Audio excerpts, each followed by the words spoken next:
Shalom teman-teman, bagaimana kabarnya? Selamat bergabung di KNM Online di minggu keempat bulan Juni. Sebentar lagi kita akan memasuki bulan Juli. Itu artinya kita akan segera mengakhiri semester pertama di tahun ini. Seperti yang kita tahu, seperti tahun sebelumnya, dari bulan Januari kita sudah menghadapi pandemi. Dan sampai saat ini, pandemi masih belum berakhir. Namun aku berharap kondisi ini tidak menyurutkan, tidak memudarkan semangat teman-teman untuk membawa diri kembali lebih dekat kepada Tuhan. Dan saat ini kita bergabung di KNM Online untuk bersama-sama beribadah, memuji dan memuliakan nama Tuhan, dan nanti kita akan mendengarkan firman Tuhan.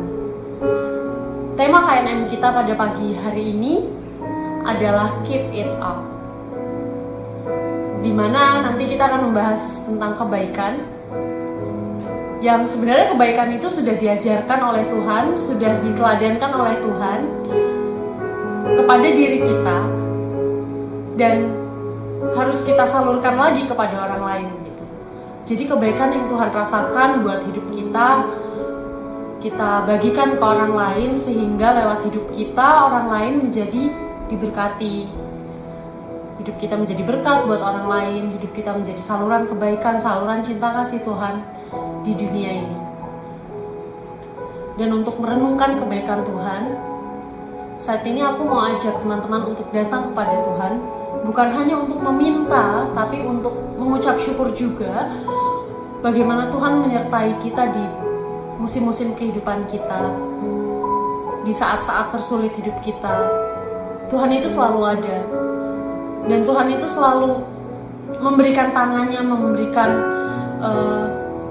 pelukannya kepada kita saat kita datang kepada Tuhan. Dan kita mau sama-sama katakan, terima kasih Tuhan, terima kasih buat cintamu yang nyata buat kami semua. Kita katakan thank you for your love in me.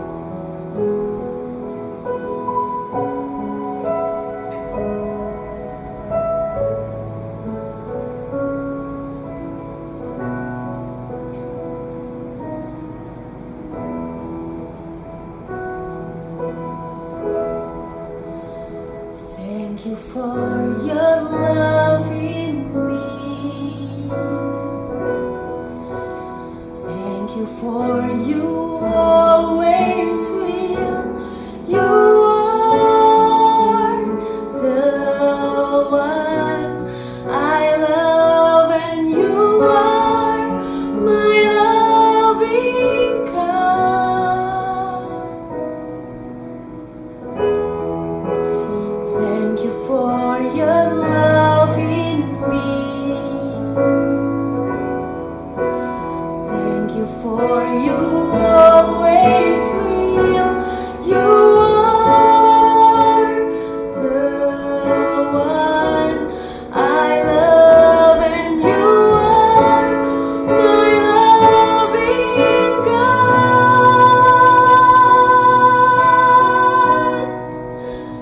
You're so beautiful, wonderful, marvelous. You are. You're so beautiful, wonderful. You are. Oh, you are. You're so beautiful.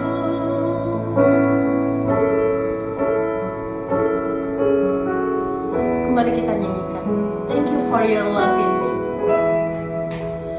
Thank you for your love in me. Thank you for you always will. You are the one I love, and you are my loving God. You're so beautiful, wonderful, marvelous. You are.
saat ini kita akan membuka berita anugerah dan petunjuk hidup baru.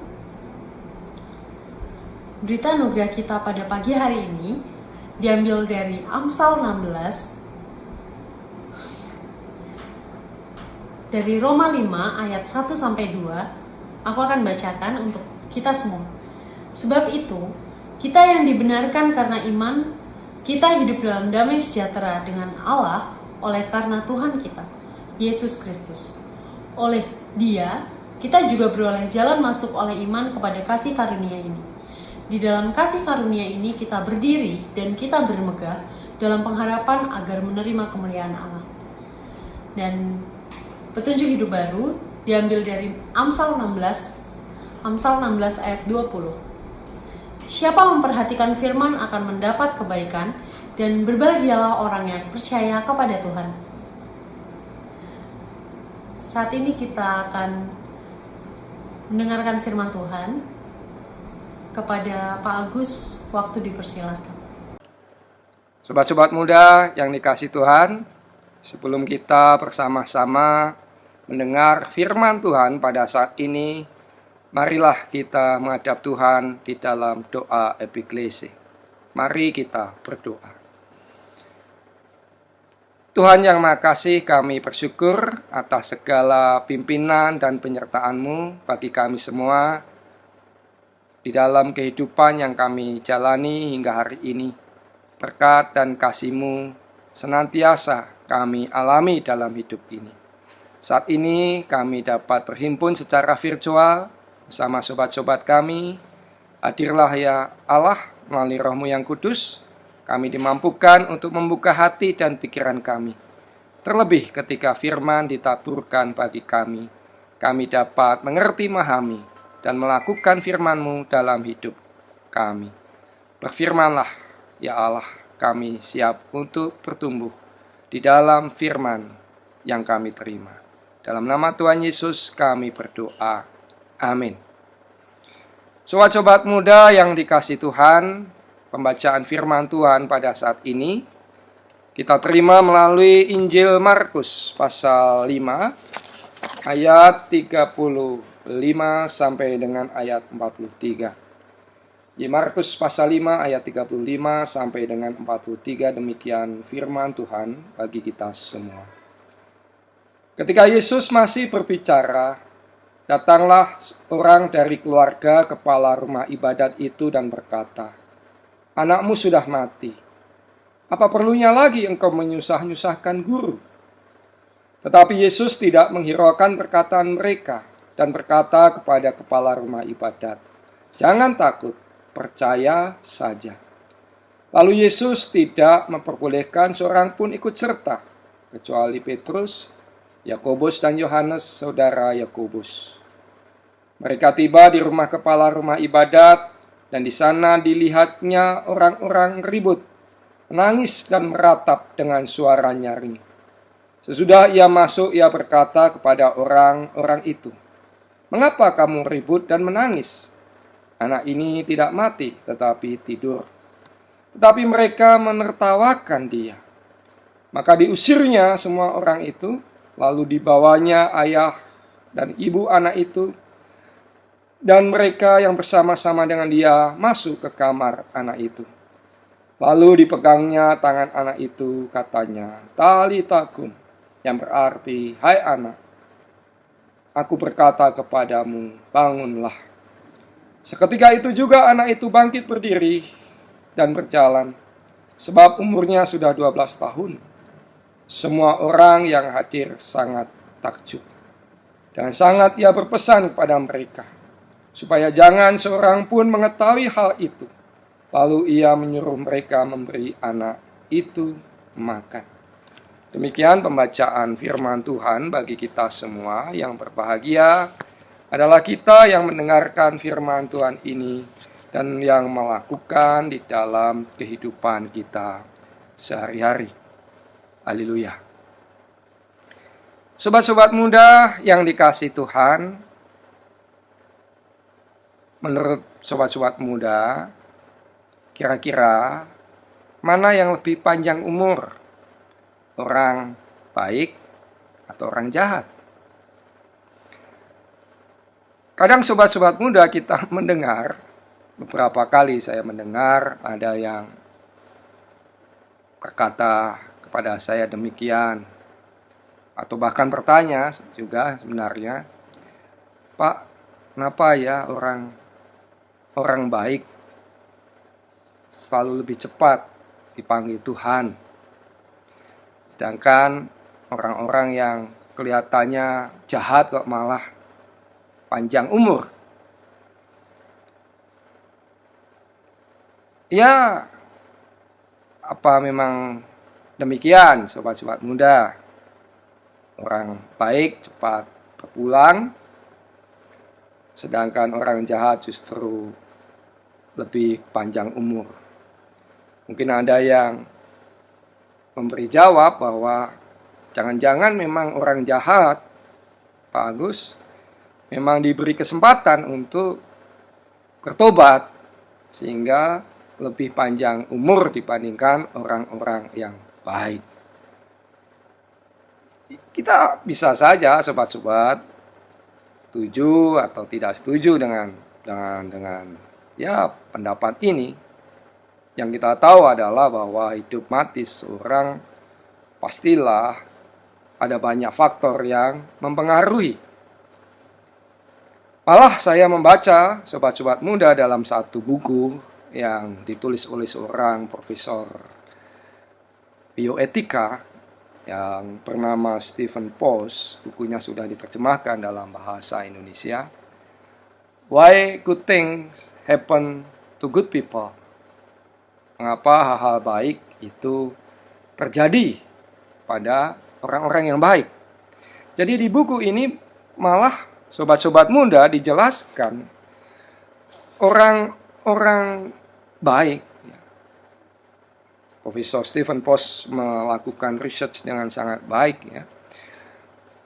Dia dapat memaparkan bukti bahwa kebaikan hati yang senantiasa dipraktekkan seorang bisa sangat berpengaruh terhadap panjang umur orang itu. Jadi semakin baik orang itu, pada dasarnya justru semakin panjang umur. Jadi kebaikan hati bisa meningkatkan dan melindungi orang dari serangan jantung.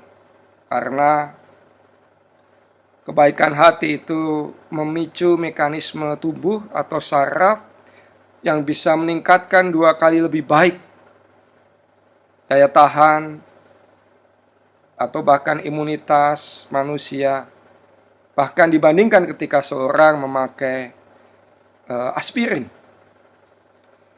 Jadi intinya menurut Stephen Post, sobat-sobat yang terkasih, bahwa kebaikan hati itu berguna tidak hanya bagi orang lain, tetapi juga bagi diri sendiri. Ya, Anda bisa menceritakan pengalaman sobat-sobat muda sendiri kan, ketika sobat-sobat muda berbuat kebaikan bagi teman, sahabat. Sobat-sobat muda bisa merasakan kebahagiaan orang yang menerima kebaikan hati itu. Tapi yang bahagia sebenarnya bukan hanya teman Anda yang berbagi kebaikan itu juga merasakan kebahagiaan. Dan ketika kita bahagia, kita memicu hormon tubuh yang membuat kita lebih damai, lebih baik, suasana hati kita, dan itu sungguh sangat menyehatkan. Sobat-sobat muda yang dikasihi Tuhan, tema KNM kita adalah Keep It Up. Apa yang harus terus kita jaga? Apa yang harus terus kita pelihara? Apa yang harus selalu kita keep up dalam kehidupan ini adalah kebaikan. Kebaikan yang selalu dapat kita nyatakan di dalam kehidupan ini. Bacaan firman Tuhan kita, sobat-sobat muda yang dikasihi Tuhan, memberikan contoh bagaimana kebaikan Kristus yang dibagikan kepada keluarga Yairus. Siapakah Yairus itu? Sobat-sobat muda yang dikasihi Tuhan. Yairus adalah seorang kepala rumah ibadat atau sinagog.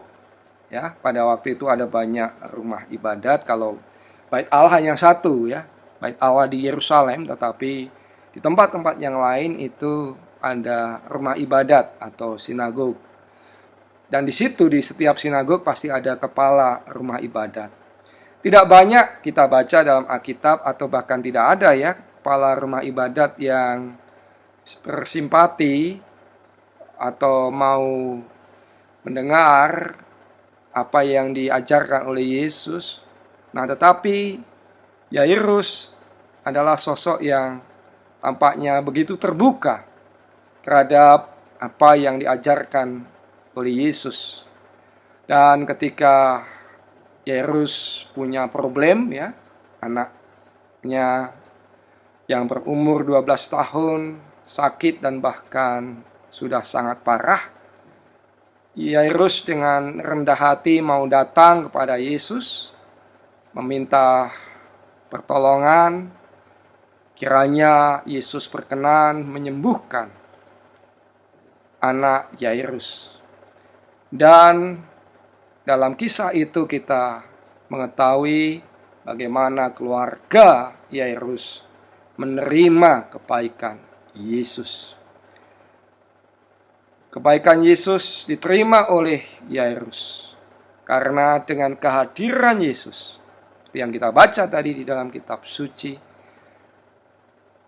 Tuhan Yesus menyembuhkan anak Yairus.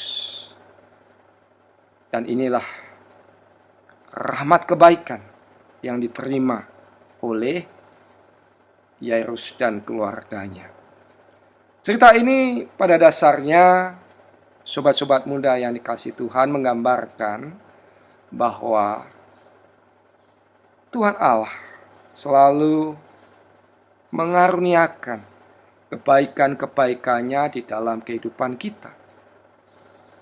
Jadi jangan pernah berpikir, sobat-sobat muda, bahwa kita tidak pernah menerima kebaikan Tuhan. Kita selalu menerima kebaikan Tuhan itu di dalam kehidupan kita. Serentak kebaikan yang kita terima itu juga sebuah panggilan agar kita tetap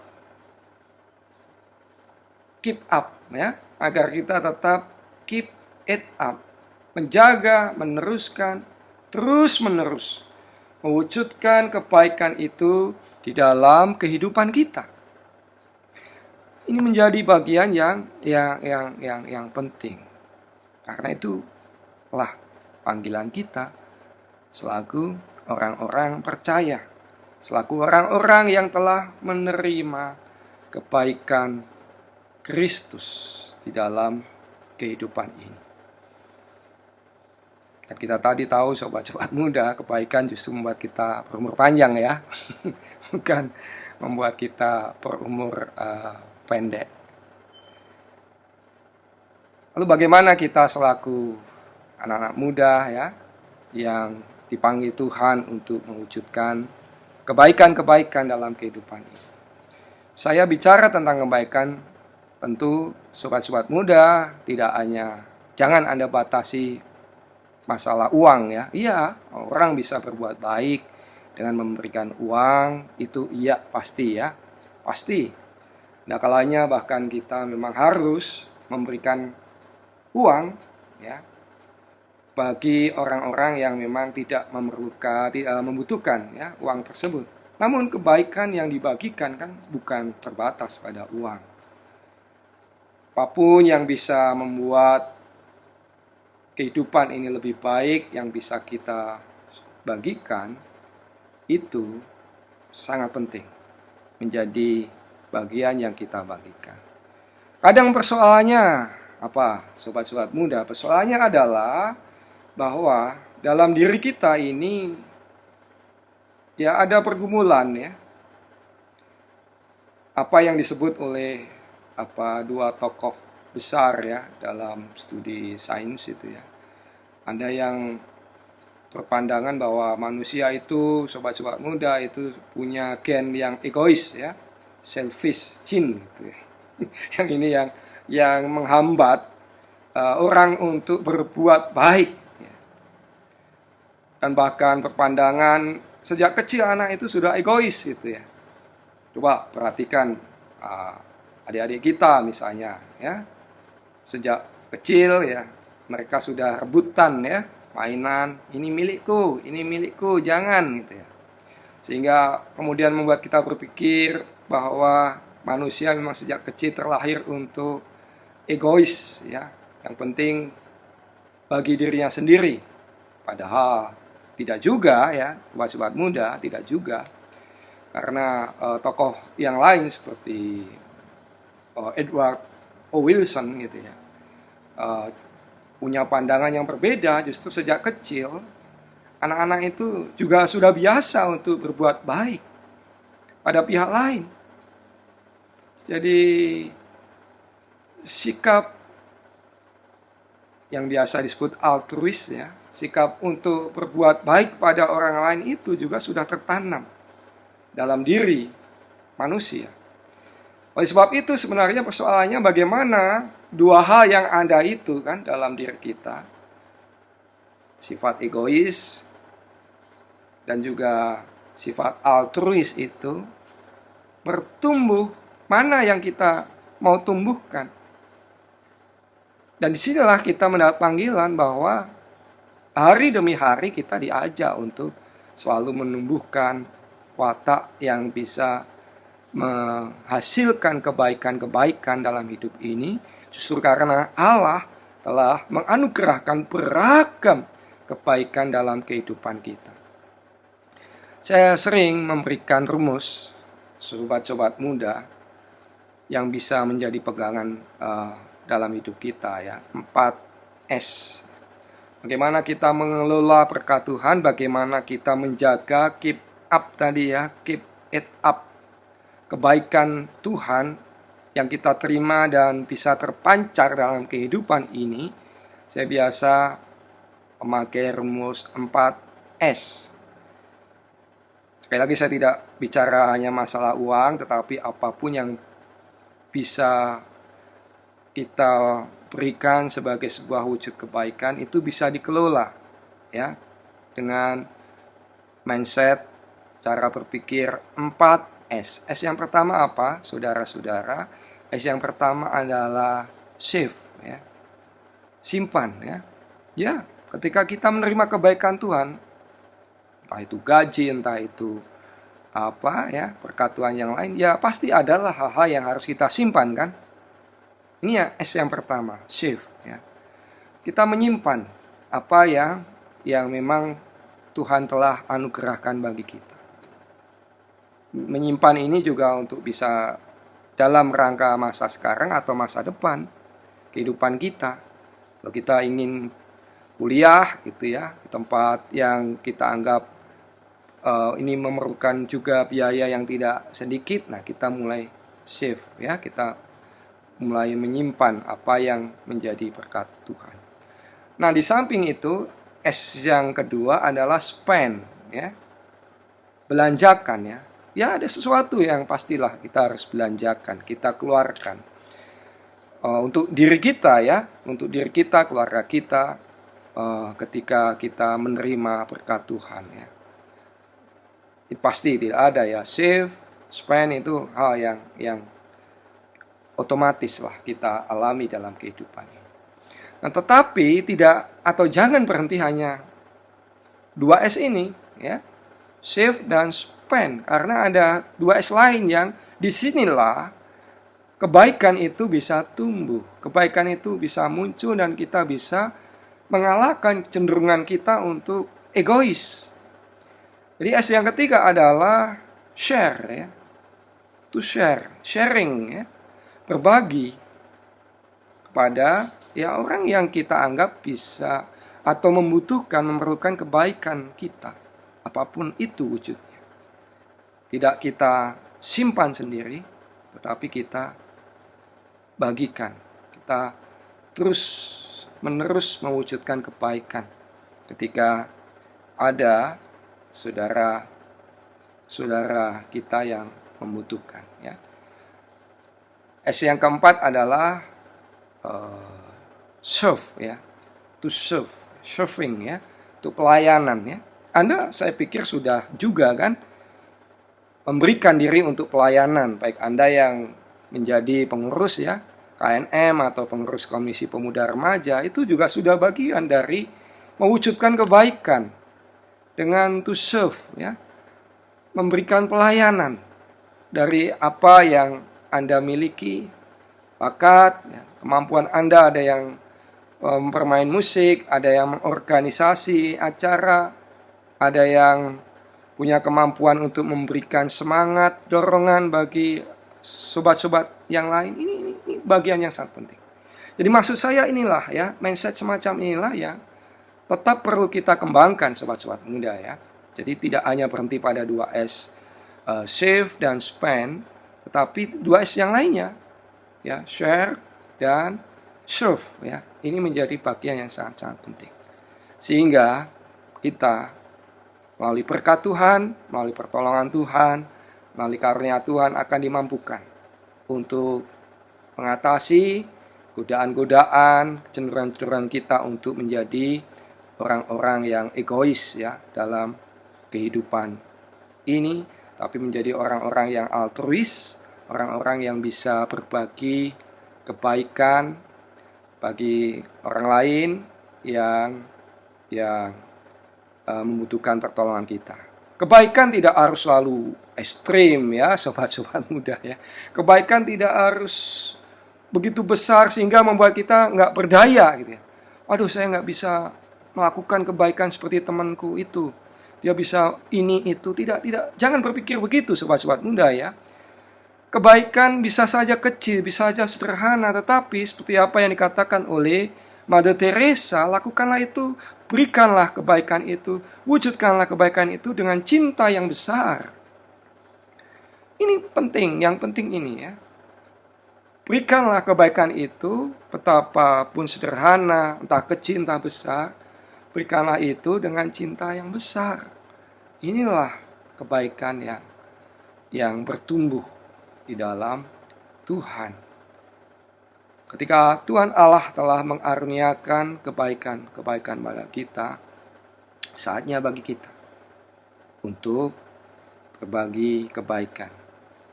Entah berapa besar kebaikan itu yang bisa kita bagikan, entah apa wujudnya, yang penting mari kita lakukan dengan cinta yang besar. Jangan pamer kebaikan, beda, ya. Kebaikan dilihat orang lain berbeda dengan kebaikan yang sengaja kita pamerkan supaya orang lain memuji kebaikan kita. Itu beda. Yang penting adalah kebaikan itu dilakukan dengan cinta yang besar. Apapun bentuknya, seberapapun besar atau kecil, kebaikan yang bisa kita wujudkan di dalam kehidupan ini. Sejak kecil, mari kita sudah diajar, kita sudah dilatih untuk berbuat kebaikan, dan saat ini pula kita juga diingatkan untuk selalu mewujudkan itu dalam kehidupan. Ingat, 4S, ya. Save, spend, share, serve. Menjadi bagian kita untuk menghayati tema ibadah kita pada saat ini. Tuhan memberkati sobat-sobat muda semuanya. Amin. Terima kasih Pendeta Agus untuk sharing firman-Nya. Saat ini aku mau membacakan beberapa kesimpulan yang aku secara pribadi ambil, aku secara pribadi petik dari sharing firman Tuhan pada hari ini. Yang pertama, iman kita seringkali membawa kita pada posisi yang sulit atau pilihan yang sulit. Jadi kadang ketika kita merasa kok kayaknya kelihatannya aku sudah menjalankan hidup dengan benar, namun kenapa aku diperhadapkan dengan pilihan yang sulit. Dan justru karena iman membawa kita untuk haus akan pengenalan kepada Tuhan. Dan ketika kita semakin mengenal Tuhan, kita semakin tahu mana yang baik untuk kita pilih, mana yang tidak baik, sehingga kita akan dengan bijaksana mengambil pilihan yang tepat seperti itu. Dan yang kedua, iman itu seringkali diuji dengan berita-berita yang atau fakta-fakta yang mungkin bisa menggoyahkan kita gitu. Ya seperti kondisi kita saat ini, seringkali kita dengar berita sana sini gitu, dan membuat kita semakin lemah, semakin merasa tidak berdaya. Namun ketika kita punya pengharapan yang pasti, yaitu di dalam Tuhan, itu yang akan menguatkan kita seperti itu. Dan yang ketiga, nah ini yang paling penting, iman kita harus stabil. Jadi kita harus tetap teguh gitu. Kita harus tetap percaya kepada Tuhan. Dan ketika kita percaya sama Tuhan, kita yakin bahwa Tuhan mendatangkan kebaikan buat hidup kita, sehingga hidup kita itu walaupun dalam kondisi yang sulit, kita nggak mengeluh, tapi kita bersyukur karena Tuhan itu baik, karena Tuhan itu selalu ada, Tuhan selalu menyertai kita. Dan akhirnya kebaikan yang kita rasakan dari Tuhan itu bisa kita salurkan kepada orang lain, sehingga dalam posisi sulit pun kita tetap bisa menjadi berkat buat orang-orang di sekitar kita.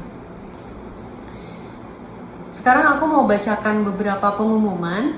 Yang pertama, bagi teman-teman yang rindu untuk melayani di Kebaktian Nuansa Muda, bisa menghubungi tim KNM.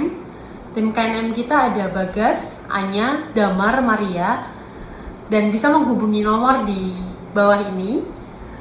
Pengumuman yang kedua, persembahan bisa disampaikan melalui transfer atau QR code yang informasinya bisa dilihat di akun Instagram KPR GKJ Nehemia. Pengumuman yang terakhir, buat teman-teman yang berulang tahun di bulan Juni, ada Tania, Grace, Adi, Pakuita, Loli, Yunita, Kak Kiki, Ayom, Tetu, Grego, Yuda, Kak Stefanus, Daniel, Rai, Kiki, dan Sano. Selamat ulang tahun, selamat menikmati pertambahan usia buat teman-teman yang berulang tahun di bulan Juni.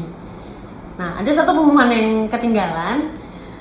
Jadi untuk teman-teman yang mau melayani selain di pelayanan KNM, misalnya mau bergabung bersama kegiatan-kegiatan KPR lainnya, bisa langsung menghubungi pengurus KPR.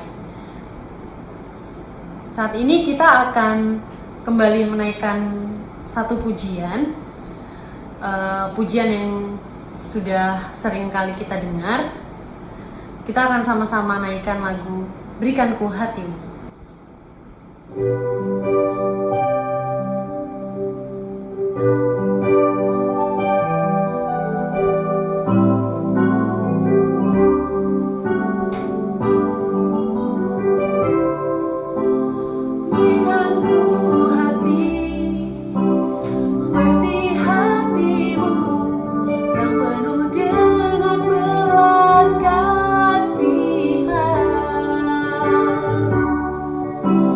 Berikanku mata seperti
Mari kita bersatu di dalam doa. Tuhan kami yang bertata dalam kerajaan surga, terima kasih Tuhan karena berkat dan rahmat-Mu kami bisa mempunyai kesempatan bersama-sama beribadah pada KNM online ini. Kami kembali ke hadirat-Mu Tuhan untuk memanjatkan doa syafaat kami.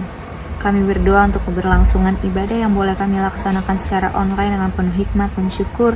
Juga firman Tuhan yang boleh kami dengar dan renungkan pada hari ini. Kiranya firman-Mu dapat menjadi pelita bagi kehidupan kami dan menjadi rema dalam kehidupan kami sehari-hari. Tak ada hentinya kami berdoa untuk pandemi COVID-19 yang semakin merajalela terkhusus di Jakarta. Kiranya Engkau musnahkan virus ini semudah Engkau menciptakannya agar semua umat dapat menjadi pulih dan tidak ada rasa khawatir dalam menjalani setiap dari aktivitas kami. Juga untuk pasien yang sedang mengidap COVID, kiranya Engkau sembuhkan dari penyakitnya Tuhan. Tuhan, dalam situasi seperti ini, kami mohon Tuhan beri perlindungan kepada kami agar terhindar dari semua penyakit yang ada terkhusus COVID-19.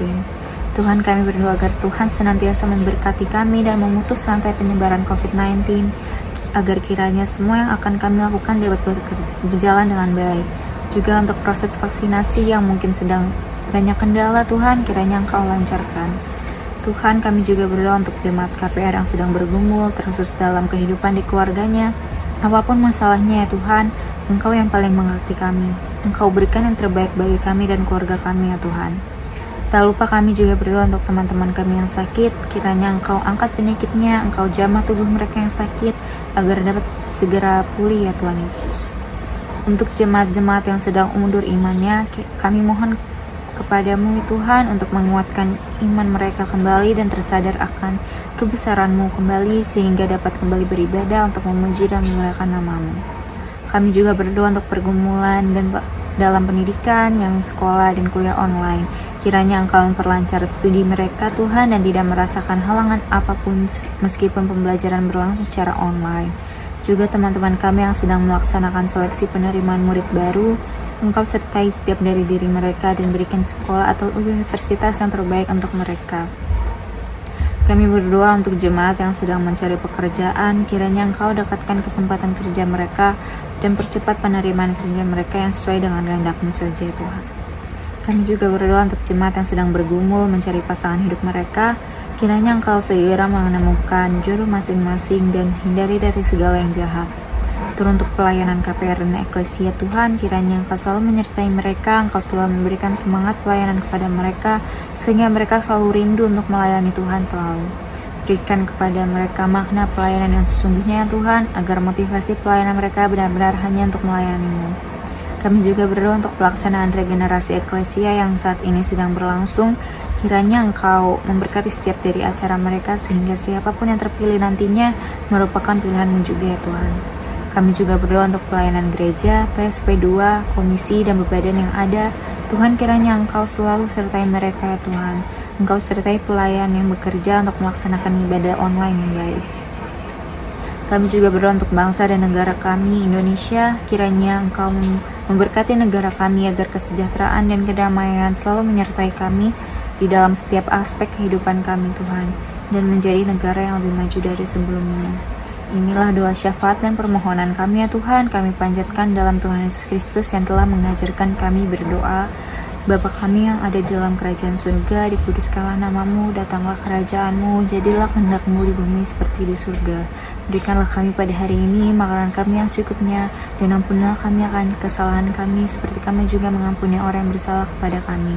Dan janganlah Engkau membawa kami dalam pencobaan, tapi lepaskanlah kami daripada yang jahat, karena Engkau yang punya kerajaan dan kuasa dan kemuliaan sampai selama-lamanya. Amin. Sobat-sobat muda yang dikasih Tuhan, arahkanlah diri saudara di hadapan Allah dengan penuh kerendahan hati dan terimalah berkat dari Tuhan. Kasih karunia dan damai sejahtera dari Allah Bapa kita dan dari Tuhan kita Yesus Kristus di dalam persekutuan dengan Roh Kudus menyertai saudara semua hari ini sampai selama-lamanya. Amin. KNM kita sudah selesai. Terima kasih buat teman-teman yang sudah bergabung di KNM kita hari ini. Selamat hari Minggu. Tuhan Yesus memberkati.